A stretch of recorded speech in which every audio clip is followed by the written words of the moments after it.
आप सबको नमस्कार।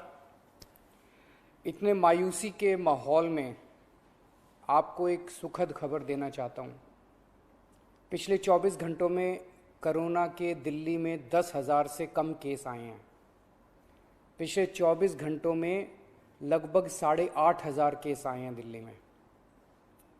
पिछले कई दिनों से दिल्ली में बहुत ज़्यादा केस आ रहे थे। 20 अप्रैल को तो 28,000 से भी ज़्यादा केस आए थे। आज 8,500 केस आए हैं। कई दिनों में पहली बार 10,000 के नीचे केस आए हैं। दिल्ली में संक्रमण दर भी काफ़ी कम हो गई है। पिछले 24 घंटों में संक्रमण दर केवल 12% रह गई है। संक्रमण दर का मतलब अगर हम 100 लोगों का टेस्ट करते हैं तो उसमें कितने लोगों को कोरोना मिलता है। ज़्यादा संक्रमण दर का मतलब होता है कि कोरोना बहुत ज़्यादा फैला हुआ है। आज ये संक्रमण दर केवल 12% आई है। 22 अप्रैल को ये 36% तक पहुंच गई थी दिल्ली में संक्रमण दर। इसका मतलब दिल्ली में अब काफ़ी कम लोग बीमार पड़ रहे हैं। अस्पतालों में भर्ती लोगों की संख्या भी अब काफ़ी कम हो गई है। पिछले 10 दिनों में दिल्ली के अस्पतालों में कोरोना के 3,000 से ज़्यादा मरीज कम हो गए हैं, यहाँ कि 3,000 बेड खाली हो गए हैं। और अब अस्पतालों में बेड मिलने में परेशानी नहीं हो रही है। हालांकि एक बात देखने में आई है कि आईसीयू के बेड अभी भी भरे हुए हैं। इसका मतलब सीरियस मरीजों की संख्या अभी ज़्यादा कम नहीं हुई है। अभी भी दिल्ली के अस्पतालों में आईसीयू बेड लगभग सारे भरे हुए हैं। इस दिशा में भी आपकी सरकार काम कर रही है। लगभग 1200 नए आईसीयू बेड बन के तैयार हो गए हैं और आज या कल में ये चालू होने वाले हैं। इससे अपने दिल्ली वासियों को काफ़ी राहत मिलेगी। दिल्ली में जो केस कम हो रहे हैं इसमें हर दिल्ली वासी का बहुत ज़्यादा सहयोग रहा है।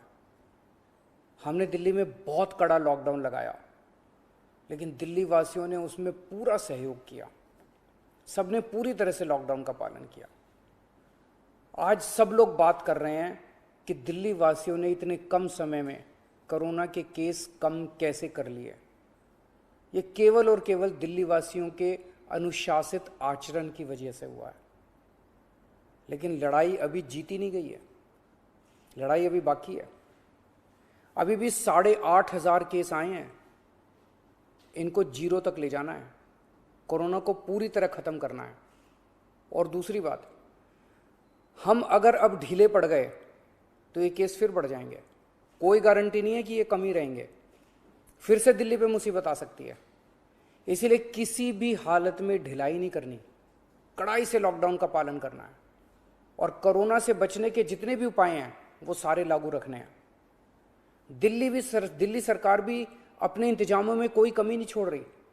हम अभी और नए ऑक्सीजन बेड बना रहे हैं। ऑक्सीजन के कई हजार सिलेंडर खरीद रहे हैं। नए नए आईसीयू बेड बना रहे हैं, ताकि भगवान ना करे अगर कोरोना के केस फिर से बढ़ गए तो हमारी तैयारी में कोई कमी नहीं होगी। पिछले कुछ दिनों में बेहद दुखदाई, बहुत दुखदाई दिन बीते। पिछले सभी कोशिशों के बावजूद हम अपने कई दिल्ली वासियों को बचा नहीं पाए। कई परिवारों में तो एक से ज़्यादा मौत हुई है। मैं भगवान से प्रार्थना करता हूँ कि इन सभी आत्माओं को शांति प्रदान करे। मैं ऐसे कई बच्चों को जानता हूँ जिनके दोनों माता पिता चल बसे, अब उनका इस दुनिया में कोई नहीं है। मैं ऐसे सभी बच्चों को कहना चाहता हूँ कि उनके दुख को मैं समझता हूँ, पर आप चिंता मत करना बच्चों। आप अपने आप को अनाथ मत समझना। मैं हूं ना। किसी भी बच्चे की पढ़ाई बीच में छूटने नहीं देंगे। हर बच्चे की पढ़ाई जारी रहेगी। हर बच्चे की पढ़ाई और उन बच्चों की परवरिश का खर्चा सरकार उठाएगी।